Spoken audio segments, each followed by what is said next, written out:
ఒక 2-3 మాసాల్లో జరగబోతున్నటువంటి సార్వత్రిక ఎన్నికలకు సర్వసన్నద్ధమై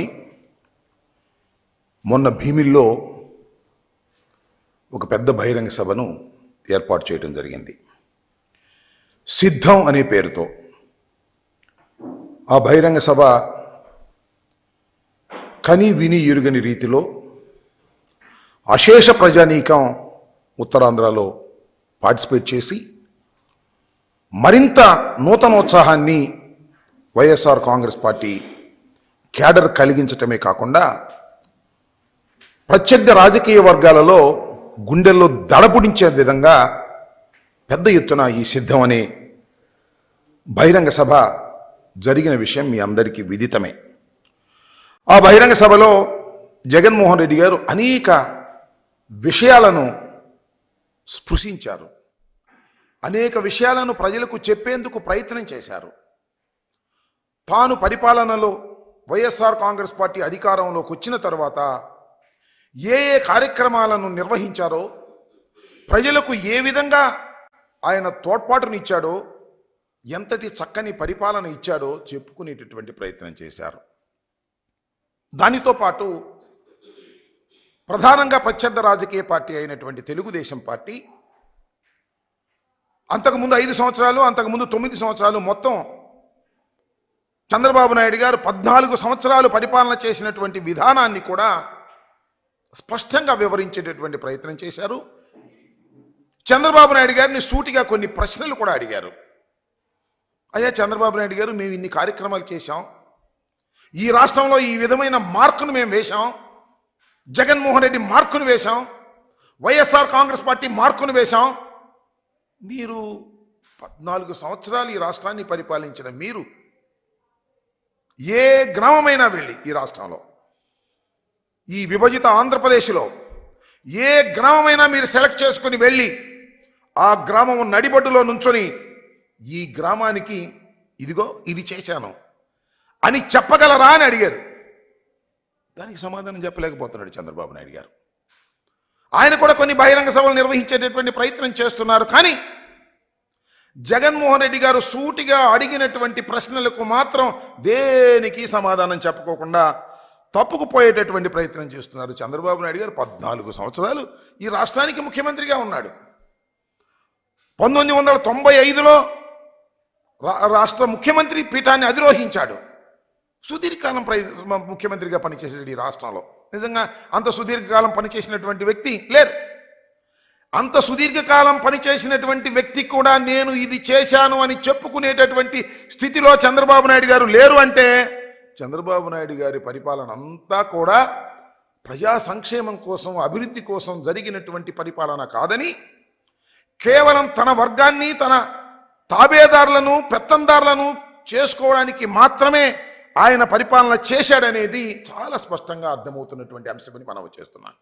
సమాధానం చెప్పుకోకుండా ఏదో ఊసిపోయిన కబుర్లు, సొల్లు కబుర్లు, ఊకదంపుడు ఉపన్యాసాలు చెప్పి, బాలకృష్ణ సినిమాలో డైలాగులు చెప్పి ఏదో ప్రజల్ని మభ్యపెట్టాలనేటువంటి ప్రయత్నం చేస్తున్నారు.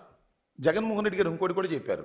అయ్యా ఈ రాష్ట్రంలో ఎస్సీ, ఎస్టీ, బీసీ, మైనారిటీ వర్గాలు నేను అధికారంలోకి వచ్చిన తర్వాత వారికి రాజకీయంగా పదవులు ఇచ్చాను, ఆర్థికంగా వారు బలపడే విధంగా చేశాను. సుమారుగా 2.52 లక్షల కోట్ల రూపాయలను బటన్ నొక్కడం ద్వారా పేద ప్రజానీకానికి ఇచ్చాను. దానిలో మేజర్ పార్ట్ 75% పైన ఎస్సీ, ఎస్టీ, బీసీ, మైనారిటీలకు అందే విధంగా చేసి ఆర్థికంగా వారికి చేయూతనిచ్చేటటువంటి కార్యక్రమం చేశాను. అయ్యా చంద్రబాబు నాయుడు గారు, మీరు 14 సంవత్సరాల్లో ఇప్పుడైనా ఈ కార్యక్రమం చేశారా అంటే దాని గురించి మాత్రం చంద్రబాబు నాయుడు గారు చెప్పరు. అదేమంటే చంద్రబాబు నాయుడు ఒక మార్కు పెట్టుకున్నాడు ఆయనే. ఆయన పత్రికలు నాకు ఒక విజన్ ఉంది అంటాడు. ఏం విజన్ ఉంది చంద్రబాబు నాయుడు గారు? నాకు అర్థం కాలేదు. What is your vision? నేను గుర్తు చేసుకోండి ఒకసారి. చంద్రబాబు నాయుడు గారు 53 రోజులు జైల్లో ఉన్నాడు, జ్యుడిషియల్ రిమాండ్లో ఉన్నాడు. కేసులో పట్టుబడి ప్రాథమిక సాక్ష్యాధారాలన్నీ ఉన్న తర్వాత న్యాయస్థానాలు వారిని రాజమండ్రి సెంట్రల్ జైలుకి పంపితే 53 రోజులు ఉన్నాడు. 53 రోజులు ఉన్నటువంటి చంద్రబాబు నాయుడు గారు ఏం చెప్పుకుంటూ వచ్చాడు అంటే, ఆయన పత్రికలు, ఆయన బంధువులు, చంద్రబాబు నాయుడు గారికి ఆరోగ్యం బాగోలేదు, ఒళ్ళంతా ఏదో భయంకరమైనటువంటి పరిస్థితి వచ్చేసింది, ఆయనకు అసలు గుండె జబ్బు ఉంది, ఇలా అయితే ఆయన ఎక్కువ కాలం నెట్టలేడు, 52 రోజులు అయిపోయింది, ఆయన తిరిగి వస్తాడా రానా, ఆయన ఆరోగ్యం పూర్తిగా దెబ్బతినిపోయింది, చివరికి ఆయనకి ప్రాణాపాయం ఉంది అని చెప్పేసి పెద్ద పెద్ద హెడ్డింగ్లు పెట్టి రాశారు. బయటకు వచ్చాడు, ఏమండి ప్రాణాపాయం ఉంది ఆయనకి, ఏంటి ఆయన విజను? లోపలుంటే ఏడుపులు పెడబొబ్బలు, బయటికి వస్తే అరుపులు కేకలు. ఇందుకన్నా ఏమైనా ఉందా?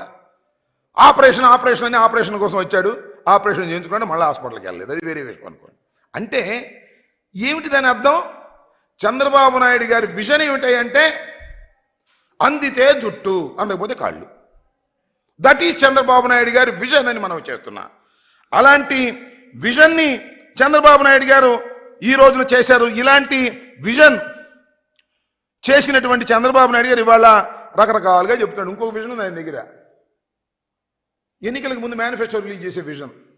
దస్తాలు మేనిఫెస్టో రిలీజ్ చేస్తాడు, లేనిపోని అన్నీ చెబుతాడు, దానిలో పొందుపరుస్తాడు, అసాధ్యమైనవి కూడా చేసేస్తానంట. అంటే రైతులు రుణమాఫీ చేసేస్తా, డోక్రా మహిళ రుణమాఫీ చేసేస్తా, కాపులకి 10 కోట్ల రూపాయలు ఇచ్చేస్తా, కాపులను బీసీలో చేర్చేస్తా. అసాధ్యమైనటువంటి విషయాలను, సాధ్యం కానటువంటి విషయాలను అన్నిటినీ మేనిఫెస్టోలో పొందుపరుస్తాడు, రిలీజ్ చేస్తాడు. That is his vision. ఎన్నికలు అయిపోతాయి, గెలుస్తాడు అనుకోండి, ఆ మేనిఫెస్టోని మాయం చేసేస్తాడు, ఆ మేనిఫెస్టోని వెబ్సైట్ నుంచి తీసేస్తాడు, ఎక్కడ ఉంటే అవి కొనుక్కొచ్చి తగలేసేస్తాడు. This is the vision of Chandrababu Naidu garu. Chandrababu Naidu గారి విజన్ ఇది. మేనిఫెస్టో రిలీజ్ చేయటం, ఎన్నికల్లో గెలిపిస్తే మేనిఫెస్టోని మాయం చేసేటటువంటి విజన్ కలిగినటువంటి వ్యక్తి చంద్రబాబు నాయుడు గారు. అదేమంటే చంద్రబాబు నాయుడు గారు అంటున్నాడు, నాది విజన్, జగన్ది పాయిజన్. బాగుంది కదా డైలాగు. ఈయనది విజన్ అంట, జగన్మోహన్ రెడ్డి గారిది పాయిజన్ అంట. ఏమయ్యా జగన్మోహన్ రెడ్డి గారిది పాయిజన్ ఎలా అయిద్దయా? 2,53 కోట్ల రూపాయలు బటన్ నొక్కి పేద ప్రజలకు ఇస్తే విషం ఎలా అవుతుంది చంద్రబాబు నాయుడు గారిని అడుగుతా ఉన్నా. నువ్వు విషం, నీ ఆలోచనల విషం, నీ శరీరంలో ప్రతి అణువు విషమేనని మనవి చేస్తున్నా. ఈ దేశ రాజకీయాల్లో నీ అంత విషపూరితమైనటువంటి రాజకీయవేత్త ఎవడు లేడు. అరికాల దగ్గర నుంచి నుదిటి ఎంట్రిక వరకు, తల మీద ఎంట్రుక వరకు విషంతో నిండిపోయినటువంటి వ్యక్తి నారా చంద్రబాబు నాయుడు. నేను ఒక్కటి మనవి చేస్తా, కావాలంటే చూసుకోండి, ఛాలెంజ్ చేస్తా. అత్యంత విషపూరితమైనటువంటి నల్ల త్రాసుని తీసుకొచ్చి చంద్రబాబు నాయుడు గారిని ముందు పెట్టండి, ఆయన అటు చూస్తే చాలు, అది విషం కక్కు చావపోతే నన్ను అడగండి. అంత విషపూరితమైన మనిషి నారా చంద్రబాబు నాయుడు గారు ఇవాళ జగన్మోహన్ రెడ్డి గారిని పాయిజన్ అనేటువంటి పరిస్థితికి వచ్చి ఏదో ఒక విధంగా బురద జల్లాలనేటువంటి ప్రయత్నం చేస్తున్నటువంటి పరిస్థితులు. ఎందుకంటే ఇదే చివరి ఎన్నిక పాపం ఆయనకి, ఆయనే చెప్పుకున్నాడు, విన్నారుగా, ఈసారి నేను ముఖ్యమంత్రి కాకపోతే ఇక నాకు ఎలక్షన్ లేవన్నాడు, ఈసారి ముఖ్యమంత్రి కాకపోతే ఇక నేను అసెంబ్లీకి రానన్నాడు. అది ఖాయమైపోతుంది. అందువల్ల ఏ విధంగా అయినా సరే సబద్దాలాడి కోట్లు ఖర్చు పెట్టి జగన్మోహన్ రెడ్డి మీద విషం జల్లి ఏదో ఒక విధంగా గెలవాలనే తాపత్రయమే కనపడుతుంది తప్ప ప్రజలకు మేలు చేశాను కాబట్టి గెలవాలనేటువంటి ఆత్మస్థైర్యం లేనటువంటి వ్యక్తిగా ఇవాళ నారా చంద్రబాబు నాయుడు గారు చాలా స్పష్టంగా అర్థమవుతున్నాడనే విషయాన్ని మీ అందరికీ కాస్త చంద్రబాబు నాయుడు గారి ఉపన్యాసాలు కానీ మీటింగులు కానీ అద్యంతం పరిశీలిస్తే చాలా స్పష్టంగా అర్థమవుతుందని కూడా మనవి చేస్తున్నాం. ఎస్, ఇవాళ జగన్మోహన్ రెడ్డి గారు భీమిల్లో బహిరంగ సభ పెట్టారు, సిద్ధం అని పెట్టారు. మేము ఎన్నికలకు సిద్ధం, సర్వం సిద్ధం చేసుకున్నాం, మా 175 మంది అభ్యర్థులు సిద్ధం, 25 మంది పార్లమెంటు సభ్యులు సిద్ధం, మేము సిద్ధంగా ఉన్నాము, ప్రజలకు మేలు చేశాము, రాబోయే ఎన్నికలకు అడుగులు వేస్తున్నాము, మేము సిద్ధంగా ఉన్నాము అని చెబుతుంటే చంద్రబాబు నాయుడు గారు అంటున్నాడు సిద్ధం అని. చంద్రబాబు నాయుడు గారే కాదు, ఆయన ఎవరు? పవన్ కళ్యాణ్ గారు. ఆయన కూడా సిద్ధం అంటున్నాడు. దేనికయ్యా సిద్ధం? మీరు నాకు అర్థం కాలేదు. మీ ఇద్దరు కలిసి కూర్చుని మాట్లాడుకుని సీట్లే అనౌన్స్ చేయలేనటువంటి దౌర్భాగ్యమైన పరిస్థితిలో ఉన్నారో, డ్రామా ఆడుతున్నారో తెలియదు నీకు. పవన్ కళ్యాణ్ గారు ఎక్కడ నిలబడతాడో తెలియదు, అనౌన్స్ చేయరు. చంద్రబాబు నాయుడు గారు 1 నిలబడతాడో 2 నిలబడతాడో తెలియదు. వీళ్ళు సిద్ధం అంట. దేనికయ్యా మీరు సిద్ధం? ఒకదానికి మాత్రం మీరందరూ సిద్ధం. ఎన్నికలు అయిపోయిన తర్వాత తట్ట బొట్ట సర్దుకొని హైదరాబాదు నివాసానికి చేరడానికి అందరూ సిద్ధంగా ఉన్నారు. చంద్రబాబు నాయుడు గారు, పవన్ కళ్యాణ్ గారు, లోకేష్ గారు సిద్ధంగా ఉన్నారు. మూటా ముళ్ళ సర్దుకొని. ఎందుకంటే ఇల్లు కూడా లేనటువంటి రాజకీయవేత్తలు మీరు ఆంధ్రప్రదేశ్లో కాబట్టి లారీకి సరుకెత్తుకొని సర్దుకోవడానికి సిద్ధంగా ఉన్నటువంటి ముఖాలు మీవి అని ఈ సందర్భంగా నేను స్పష్టంగా చెప్పదలుచుకున్నా. నేను అక్కడ చూశా, ఏదో ట్విట్టర్లోనో దీనిలో మేము సిద్ధం అన్నాడు. ఎవరు? పవన్ కళ్యాణ్ గారు. ఇలా బొంబేసి మేము దేనికేంటి సిద్ధం? మీరు చంద్రబాబు నాయుడిని లోకేష్ని భుజాన్ని వేసుకుని మోయటానికి సిద్ధమా? లేకపోతే ప్యాకేజ్ ఇస్తే ఎత్తుకుపోవడానికి సిద్ధమా? దేనికి సిద్ధం నువ్వు నాకు అర్థం అడుగుతున్నా నేను. ఓ లోకేష్, ఓ పవన్ కళ్యాణ్ గారు, కొనిదెల పవన్ కళ్యాణ్ గారు, దేనికి మీరు సిద్ధం? చంద్రబాబుని భుజాన పెట్టుకుని మొయ్యడానికి సిద్ధమా?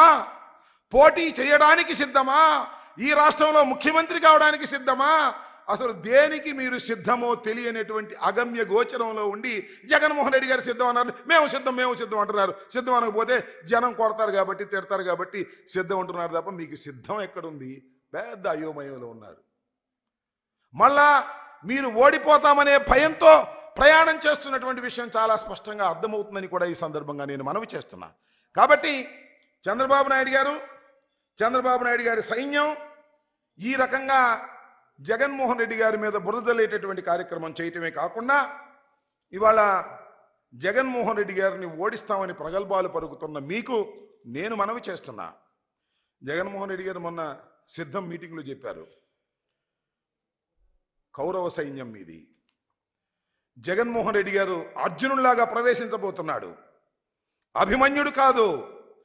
ఎంతమంది వచ్చినా, ఎంత సైన్యం వచ్చినా అంత సైన్యాన్ని జయించి పద్మవ్యూహాన్ని కూడా ఛేదించి మళ్ళా తిరిగి ఈ ఆంధ్రప్రదేశ్లో వైఎస్ఆర్ కాంగ్రెస్ పార్టీ జెండాని ఎగురవేయడానికి సిద్ధంగా ఉన్నటువంటి వ్యక్తి జగన్మోహన్ రెడ్డిని మనవి చేస్తున్న కారణం ఒక్కటే, 5 సంవత్సరాలు చిత్తశుద్ధిగా పరిపాలన చేశాం.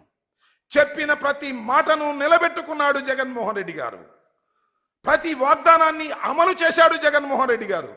మేనిఫెస్టోని పట్టుకొని తీసి ఒక్కొక్క పాయింట్ని టిక్ చేసుకుంటూ పరిపాలన చేసినటువంటి గొప్ప ముఖ్యమంత్రి జగన్మోహన్ రెడ్డి గారు. మేనిఫెస్టోని దగా చేసి తగలేసిన దౌర్భాగ్యులు మీరు. ప్రజలు చూస్తున్నారు, గమనిస్తున్నారు. ప్రజలకంత తెలుసు. ఓట్లు వేసేటప్పుడు ప్రజలు దాన్ని ఆలోచించి ఓటు వేస్తారు. జగన్మోహన్ రెడ్డి గారు లాంటి ఒక గొప్ప నాయకుణ్ణి పోగొట్టుకోవడానికి సిద్ధంగా లేరు. మళ్ళా తిరిగి ఈ రాష్ట్రంలో ఆయన్ని ముఖ్యమంత్రిగా చేసి సంక్షేమ కార్యక్రమాన్ని, సంక్షేమ పాలనని కొనసాగించడానికి సిద్ధమవుతున్నారు ప్రజలు. మేము సిద్ధంగా ఉన్నాము. ప్రజలు ఫ్యాను గుర్తుకు వేయడానికి సిద్ధంగా ఉన్నారు. జగన్మోహన్ రెడ్డి గారు 2,52,000 కోట్ల రూపాయలు నొక్కి నొక్కి బటన్ ఉన్నాడు.